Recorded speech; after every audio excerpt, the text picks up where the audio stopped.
I have been participating in hiring folks in corporate America for many years now.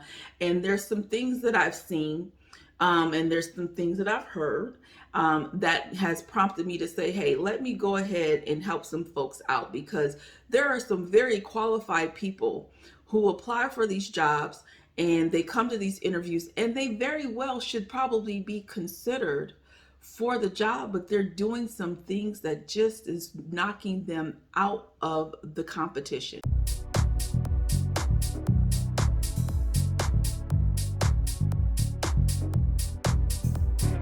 This is another episode of Becoming with Angelina Watkins, where we are turning dreamers into believers and doers, where we are sharing and having open, candid conversations about how we've overcome adversity, reached a level of success, and how we're living life on our terms. And we're here to give you a fresh perspective and the blueprint to win at love, life, and money. And I'm your host, Angelina Watkins, here to help you become who you're supposed to be so that you can do what you're supposed to do, so you can have the abundant life that you want to live. So this is the second installment of the employment series, where I am going to get into the 11 tips for a successful interview. Okay. And before we do that, I want to make sure that I tell you to like and share and hit that subscribe button. Okay. And share this with anyone that is looking for a job, interviewing for a job, and they're not having some success, or maybe it's you, but help me get in front of those folks who need to know how to knock an interview out the park. Okay, so don't forget to share. Now, I'm going to start this off with my thought prompt, which happens to be a video I saw on TikTok. It is a voiceover that a lot of folks are using, and it's hilarious. Okay. And I just thought it was so befitting of this employment series and what I'm going to talk about today. So I want to play this video for you, talk about it a little bit, and then we'll get into our masterclass. Okay, tell me why you think we should hire you for the position. Cause y'all called me, so that seemed like y'all thirsty. I didn't call y'all, y'all called me. And plus y'all said y'all was hiring. You sound dumb. You don't remember? Y'all put a sign up there say we're hiring. That's why. Okay, for the available date to start work, I see you put ASAP. Well, I don't want y'all to call me this weekend because I'm going to a party. So it could be like not Monday, because I'm still trying to get over getting drunk for the weekend. So probably like Tuesday or Wednesday. And don't call me in the morning time. Call me like at nighttime and stuff. Because I don't like answering my phone. I'll snap on you if you call me early. I'll go off on you. I'll cuss you out. Okay, are you available to work the weekends? Y'all, that is too funny to me.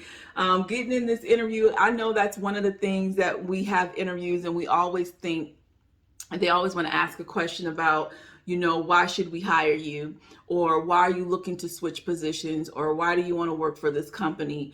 And, to me, it's like, because I need a job, because I want a job. Like, what kind of question is that? But of course, you got to answer it. You got to tell them, why should they hire you? So that should always be one of those things that you should have in the back of your mind, of a question that they may ask that you will need to answer and be able to articulate as to why they should hire you. Okay. But the funny part is all of the demands that he's making. And then when you're like, can you work the weekends? He's out the door. Y'all, that is me.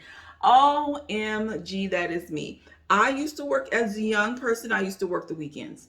Okay. But when I got older and I started getting these jobs where I didn't have to work the weekends, I got so used to having the weekends and having my time for me that it just absolutely wasn't a compromise. I just was not looking to take any type of job that was going to make me work the weekends. That's a part of me deciding what's best for me and controlling my life and controlling the narrative. So if it was a job that was going to require me to work weekends, then it just wasn't going to happen, because I was no longer willing to give up my weekends after understanding the value of having your weekends. Now I'm in a position where it's about the value of my total control of my time period, not just the weekends, but the weekdays as well. So I'm working on that. But that's my thought prompt. Just wanted to give you all a little humor. I thought that was pretty funny. But I want to get into the masterclass today. And the masterclass, I'm going to talk about the do's and the don'ts. of interviewing. So I'm going to give you 11 tips for a successful interview. All right. If you want to stand out from the rest and knock your interview out the park. Now, this comes from my experience of hiring. So I have been participating in hiring folks in corporate America for many years now. And there's some things that I've seen, and there's some things that I've heard that has prompted me to say, hey, let me go ahead and help some folks out, because there are some very qualified people who apply for these jobs and they come to these interviews and they very well should probably be considered for the job, but they're doing some things that just is knocking them out of the competition, right? It is just taking them out of the list. They're not even being considered just because of how they are presenting themselves in the interviews. So I want to give 11 tips that that should help you have a more successful interview. So my first tip, I've talked about this before in a previous podcast, but my first tip is be on time. Y'all, be on time. Don't be late for the interview. And don't be late, show up late, think that they're still supposed to interview you and you're going to get this job. It's not going to work that way. When you're late to the interview, you have already told them, I don't value your time. You've already told them that if you hire me, I'm going to be late. So make sure that you are on time for your interview. Even if it's virtual, make sure you're on time for the interview, that you have logged into the conference call or you've logged into the Zoom meeting or whatever they're using these days to do interviews. Make sure that you log in a couple minutes early and that you are there waiting for them when they come. Don't be late. My second tip, do be camera ready for a virtual interview. Okay. A lot of times now, because of the pandemic, we have a whole lot more companies that are using Zoom, they're using Teams, but they're using some type of mode to be able to see you and have a face-to-face interview, even though you can't come in face-to-face. So make sure that you're camera ready. Make sure that you're looking professional, that you're well groomed. Don't look like you just rolled out of bed. Please don't look like you just rolled out of bed. And don't look like you're about to go to your child's soccer game either. Put on some attire that's going to make you look presentable. T-shirt is not presentable, okay? I don't even care if it's a posting for something internal that you're posted for and that they're interviewing you. Show up looking presentable. Now, I'll tell you, there were some employees that I had, or some direct reports that I had, and they wanted to apply for another job. And I had the gentleman, I helped him with his resume. I was helping him get ready for his interview. And he asked me, well, should I wear a suit? And I'm like, absolutely, you should wear a suit. I know that within the company, because it was an internal posting, I'm like, I know within the company we're kind of casual, business casual, but you should still dress up.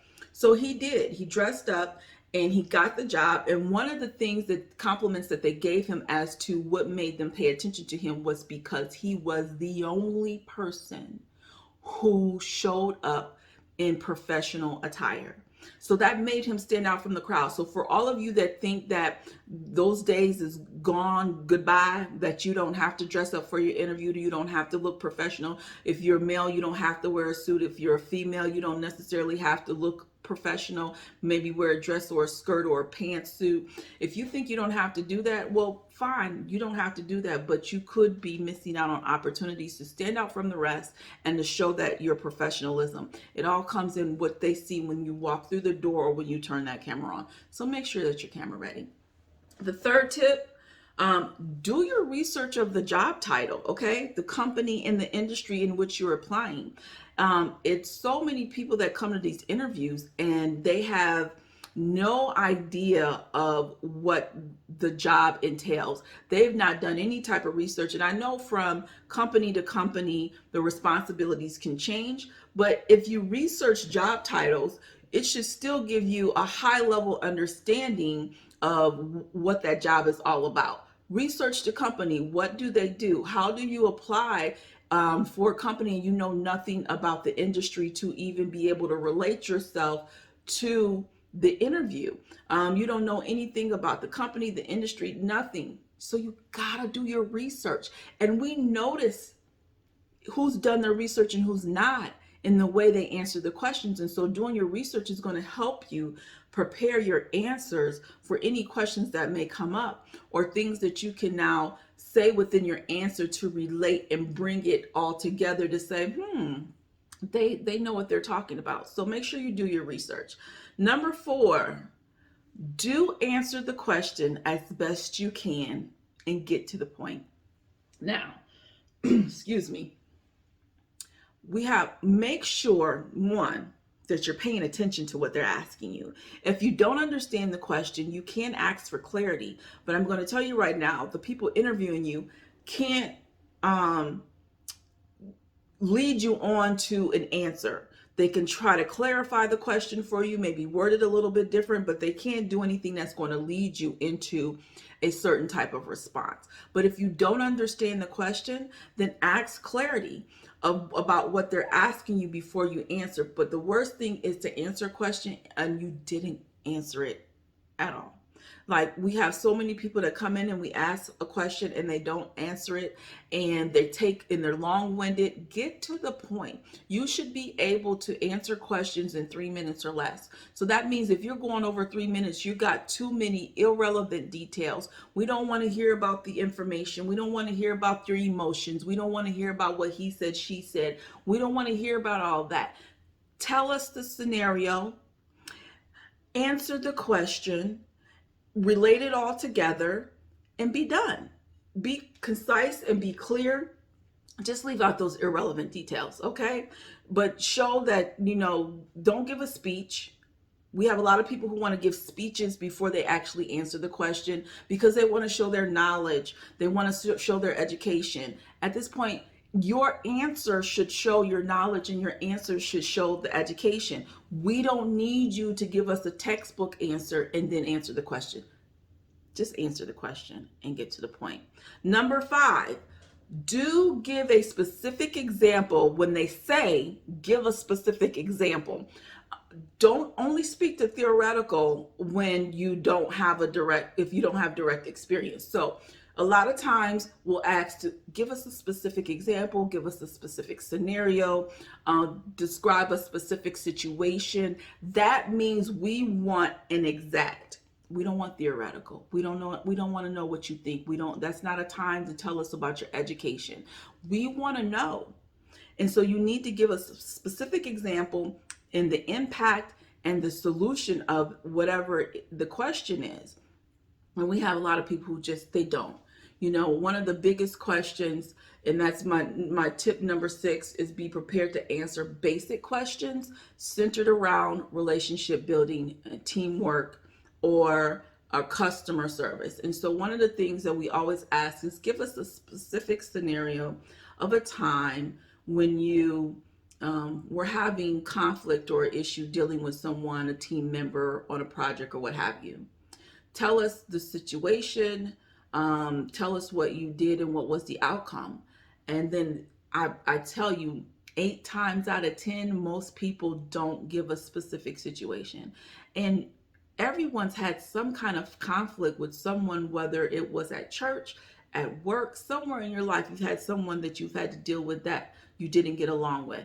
And to tell me that you don't have any type of example and you want to talk about, well, what I would do is, I don't want to know what you would do. We ask for a specific example. And if you can't give a specific example, then you need to make sure that you tell them, I can't think of a specific example. I've never really had a time that and then you can get theoretical. Because that type of honesty is going to be better than you just giving theoretical when we ask for some specific, because we're like, you didn't answer the question. All right. And then number 6, just be prepared, you all. There's always going to be those basic questions that are asked. And it's amazing to me how the basic questions that are asked around relationship building, around customer service, around working with people as a team, those different things, folks can't answer those questions. You got to know that just about every job is going to ask you some type of customer service job. Like, how do you work and relate to people? They're going to ask you about relationships. They're going to ask you they want to see how you resolve conflict. They want to see how you solve problems. So you got to know there's going to be some question in there of what problem did you solve? Because jobs are employers, companies, they're looking to hire people who can help them solve problems. They're looking for people who they to hire that's going to help them get customer satisfaction. And if you can't answer those questions, well, you've just bombed your interview. So make sure that you, before you come to the interview, that you've thought about the different type of questions, the basic questions that can be answered, and you've already got a specific scenario in place to talk about how you resolve conflict, how you build relationships, how you resolve problems. All right. Number 7, do use the most recent relevant job for examples. Okay. If you're applying for a job that's related to a job that you're leaving, is requiring some of the same skills and responsibilities, then you should be able to give us examples out of your current employment. So again, we need you to think about your answers before you come. Think about all the things that you've done on the job that you can pull from and use as specific examples when having to answer some of these questions. Now, there might be times that you might have to use another job, but when you have a job that's the same as close to the job that you're applying for, but you're pulling something back from 10 years ago, we're going to be sitting there looking like, why? Why are we not able to pull from the current job? If you're a trainer for one company and you're going to applying for to be a trainer at another company, you should be able to pull from your current job as a trainer and use examples from that job for the interview, not some secretarial job that you did 10 years ago. Okay. Number 8, do have questions prepared. All right. Do have questions prepared. They're going to ask you if you have any questions. They're going to ask you stuff like, is there anything else that you would like to tell us about you? But make sure you have questions about the job, questions that will allow you to elaborate a little bit more on your qualifications and your skill set. Questions that's going to allow you to rebuttal with why you're the best candidate for the job, because they're going to ask you questions that are very specific to the type of person and the type of qualities and skill sets that they're looking for that job. And that doesn't really always allow you to shine in who you are, because you're so much more than that. And sometimes the questions don't allow them to see all that you have to bring to the table, the wholeness of you. So you want to be able to make sure you're asking questions that allows you to then be able to rebuttal and say, I think I'm perfect for that because I do X, Y, and Z. And then you're able to elaborate a little bit more on yourself and why they should hire you. Number 9, always, always, always give results and outcomes. That was a tip that I was given. And when I used that tip, man, I got the job. Now, before that, I wasn't doing that and I just wasn't getting the job. And then I had to learn now that when you interview, make sure that you give results and outcomes. Why? Because the company, the employer, they're looking again for someone who can help problem solve, someone who can help build customer satisfaction, someone who can resolve conflict, that's going to be a good team player, someone who's going to get them results, someone who they know can come in and save them money, someone who can help them meet their goals. And so when you give results and outcomes of your work, it shows that you really can, it demonstrates that you really can get the job done. Again, that takes you out of that theoretical, because that theoretical just says you have information, but do you know how to apply the information? So we want specific answers, right? We want specific answers, and we want to know the results and outcomes, because that shows us that not only do you know, but you can apply and you can get results. So don't forget to give examples, or when you give your examples, give results and outcomes. All right. Number 10, we're almost done, y'all. Number 10, When they ask you, why should I hire you? That's going back to the thought prompt. When asked, why should I hire you, or why you are the best candidate for the job, or even what qualities you have that make you a good fit, or they sometimes want to ask you, tell me about yourself. Sell yourself. Okay, that is your opportunity outside of the normal questions to really shine and show them who you are, what you do, and what you bring to the table, why you are the best candidate for the job. You have to sell them like never before, outside of what you have on your resume. But let me just say, you need to be able to sell yourself on your resume as well. Some of you, I've seen a lot of resumes where it's not really telling me what you did on that job. And so you want to make sure that when you do your resume, that you tailor your responsibilities and your tasks that you did to the job that you're applying for, to show that congruency, to show that it's relatable, to show that you have the skill set that you can transfer from the current position over to the position that you're applying for. So make sure not only in your resume are you selling yourself, but in that job interview, when they ask you about yourself, when they ask you, why do you feel like you're the best candidate for the job? Make sure that you are highlighting your best qualities, and even then still talking about your accomplishments and what you were able to do for your current employer or even previous employers. What did you do that brought value to the company? Okay, because that's why you're the best candidate of the job, because you bring value to the company. You're valuable. You're valuable in what you bring to the table and what you can do. Right? You can problem solve, you can write, you can resolve conflicts, you're a good team player, you're innovative, you're forward thinking, you're a leader, you're a great communicator, and you have to show that in your answers. The last one, do follow up with a thank you email. Now I know we've kind of gotten away with that. That's kind of like one of those old things that they have said, that they've said that you should do, and people don't do it. But if you have the contact information, if you have the email, because again, in this virtual world, they're emailing the link for you to join like virtual interviews. So if you have the contact information, do send a thank you email, reiterating your interests, why you're the best candidate for the job, but keep it short. Don't write a dissertation. This is not a dissertation for a PhD. It's just a job, okay? But you want to give some things about you that's going to tell them a little bit of why you're still the best candidate, but also sending that email, it puts you in the forefront of their mind, because the reality is what we see and hear most often is what we're going to think about. And so if you send that email, I'm going to remember you out of all the other people that I interview. And let me tell you, not many people are doing that. So when you send that thank you email, you put your name in the forefront of the minds of the people who interviewed you.